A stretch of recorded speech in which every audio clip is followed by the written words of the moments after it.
The Los Angeles dream that turned deadly true crime story. You won't forget the girl who moved to chase the lights. Los Angeles has always been a magnet for dreamers, a city painted in golden sunlight, where fame feels only one audition away.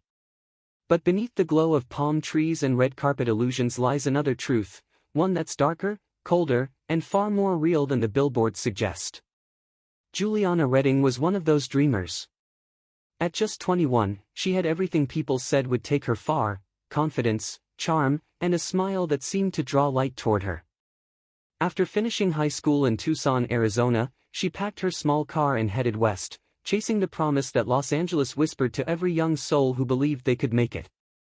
Her parents, Patricia and Greg, were proud yet cautious. They knew how quickly dreams could burn in a city like that. Still, Juliana called home almost every day, chatting about her modeling gigs, college classes, and the adorable dog she adopted to keep her company in her Santa Monica bungalow. To her family, she was thriving. To Juliana, life felt like it was finally beginning. But beginnings often hide the shadows waiting just beyond the frame. It started as a weekend like any other. On March 15, 2008, Juliana spent the afternoon playing golf with friends, then went home, curled up on her couch, and put on reruns of Seinfeld. The next day, when her mother couldn't reach her by phone, Patricia brushed it off at first. Maybe Juliana had gone out, maybe her battery died. But by early evening, something gnawed at her gut. Then came the call from Juliana's neighbors. They hadn't seen her all day. Her car was still in the driveway. Her dog, the one she never left alone, was barking inside the house. That's when Patricia's heart dropped. She called the Santa Monica police and begged for a welfare check. When officers arrived, the evening air was still, almost unnervingly quiet. From the outside, the little white bungalow looked peaceful, curtains drawn, porch light flickering. But as soon as they stepped onto the front step, a strange smell drifted through the air: natural gas. Inside, the faint glow of a single candle burned near the door. One spark, and the house could have gone up in flames. The officers shouted her name, no answer. They moved cautiously through the house, and that's when they found her. Juliana lay in her bedroom, motionless. The signs were immediate and horrific: she had been strangled. A violent struggle had taken place, furniture overturned, scratches along the walls, blood on her fingernails. She had fought hard. The gas stove had been left on deliberately, the knobs twisted but unlit, an attempt to erase everything. Whoever had done this wanted it to look like an accident, or worse, like nothing at all. News of her death hit Tucson before sunrise. Patricia's screams filled the house when the call came in. Greg dropped the phone, unable to breathe. Their daughter, their bright, laughing girl, had been murdered in her own home. Detectives swarmed the scene through the night, collecting DNA samples, fingerprints, and phone records. There were no signs of forced entry. Nothing stolen. No ransom notes. This wasn't a robbery, it was personal. When they pulled data from Juliana's phone, one name appeared again and again: John Gilmore, her on-again, off-again boyfriend.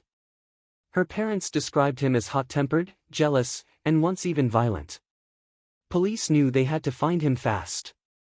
By sunrise, the investigation had already shifted from a welfare check to a homicide, the perfect suspect. By sunrise, the Redding bungalow was crawling with investigators, photographers, and forensic techs. Every corner of the small Santa Monica home told part of a violent story. A kitchen towel with blood on it. A stove left on high, gas hissing into the air. A single candle, its flame trembling like it knew what almost happened. The police worked quickly, locking down the perimeter, interviewing neighbors, and collecting samples. It was a crime scene that reeked of panic and planning. Juliana's phone records told detectives where to start: John Gilmore, her ex-boyfriend. The relationship, her father told police, had been volatile from the beginning. John had a short fuse. He had once kicked in her car door during an argument. Another time, he'd shown up outside her house drunk, pounding on the door until neighbors threatened to call the cops. That history made him the perfect suspect. Detectives tracked him down less than 24 hours after Juliana's body was found. John looked tired, hollow-eyed, as if he hadn't slept. But when questioned, his story came fast. Too fast. He admitted to going to Juliana's house that weekend. He said he'd seen her car parked out front but that she never answered when he knocked. He swore he didn't go inside. He said he'd seen a candle burning through the window and thought it was strange, but left anyway. The detectives didn't buy it. He'd had violent outbursts before, and Juliana had ended things with him recently. But what made them pause wasn't his temper, it was the surveillance footage. Security cameras from a nearby convenience store and a jack-in-the-box showed John miles away at the same time neighbors heard noises from Juliana's house. He had an alibi, solid and time-stamped. The killer wasn't him. Then came the twist no one expected, the DNA results. Samples recovered from Juliana's clothing, her front door, and even her throat didn't match any man. They belonged to a woman. A woman had been in that house. A woman had fought with Juliana. And that woman's DNA was everywhere.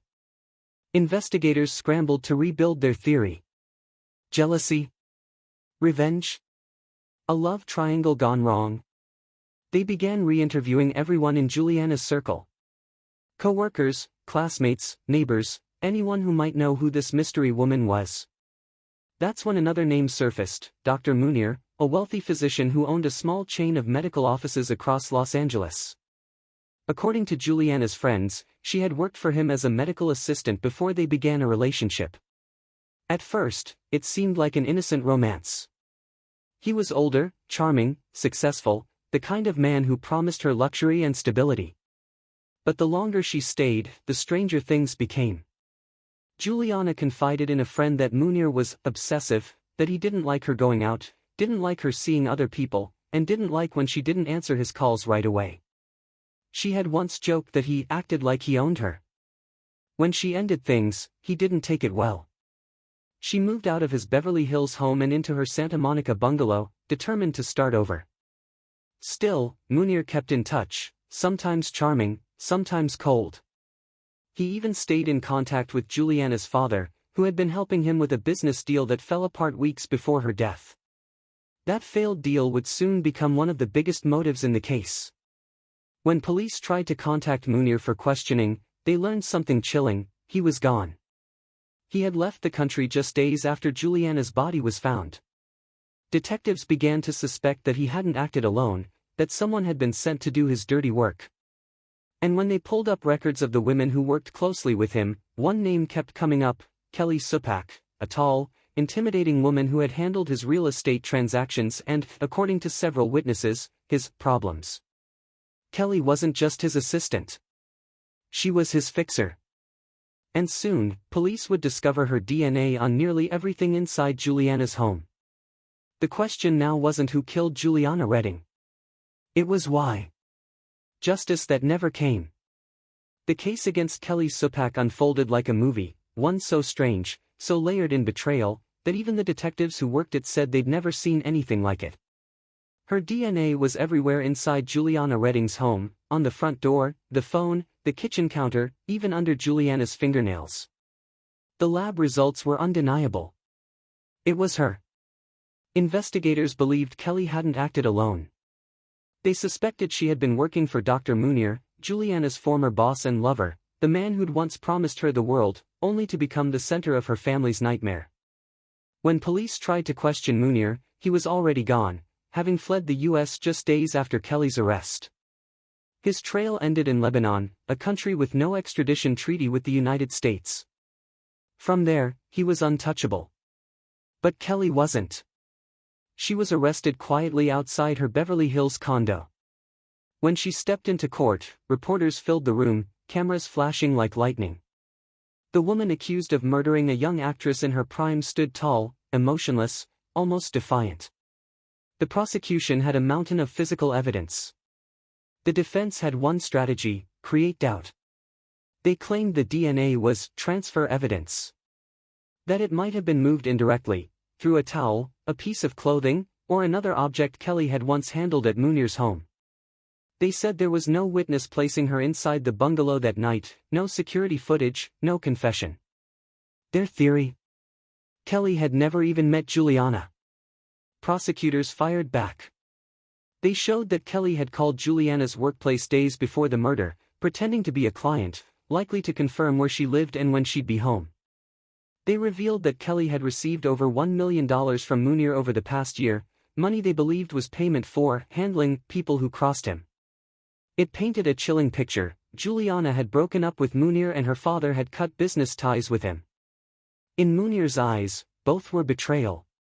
And betrayal had a price. The theory was simple: Munir had ordered Kelly to scare Juliana, maybe threaten her into silence. But things had gone wrong. Juliana fought back, and Kelly strangled her in a moment of rage. Still, proving it beyond doubt was another story. As the weeks turned into months, the courtroom became a war zone of evidence, accusations, and loopholes. The defense picked apart every forensic detail, asking whether DNA could float from one object to another. Whether the gas leak might have contaminated samples. Whether investigators had handled evidence too aggressively. And in the end, it worked. In 2013, after years of delay and thousands of hours of testimony, the jury reached its decision. Not guilty. The words hit Juliana's family like a hammer. Her mother sobbed in court. Her father stared straight ahead, hollow and shaking. Outside the courthouse, Patricia screamed through tears, "She knows what she did." Cameras caught it all: the grief, the disbelief, the quiet collapse of a family who had waited 5 long years for justice that never came. As for Dr. Munir, he remained a ghost, living freely overseas, still insisting on his innocence. Years later, he would be arrested in Germany for medical fraud and botched surgeries, only to be released again. Kelly would also resurface, accused of helping him run a multi-million-dollar fraud ring. Once again, she posted bail and disappeared. Today, Juliana's family still lives with the same question the public asks: how can two people so deeply linked to a brutal murder walk free? Her mother paints in Juliana's old room now, the same room her daughter decorated before moving to Los Angeles. On the wall hangs a single photo: Juliana laughing in the desert sunlight, her hair blowing in the wind. For Patricia, painting has become therapy, a fragile way to keep her daughter's memory alive. "It's like she's still here," she once told a reporter. In every brushstroke, in every color. No one was ever convicted for Juliana's murder. No confession ever came. And the man believed to have orchestrated it all still walks free. The city that once promised Juliana Redding fame and fortune gave her something else entirely, a story that still haunts Los Angeles to this day.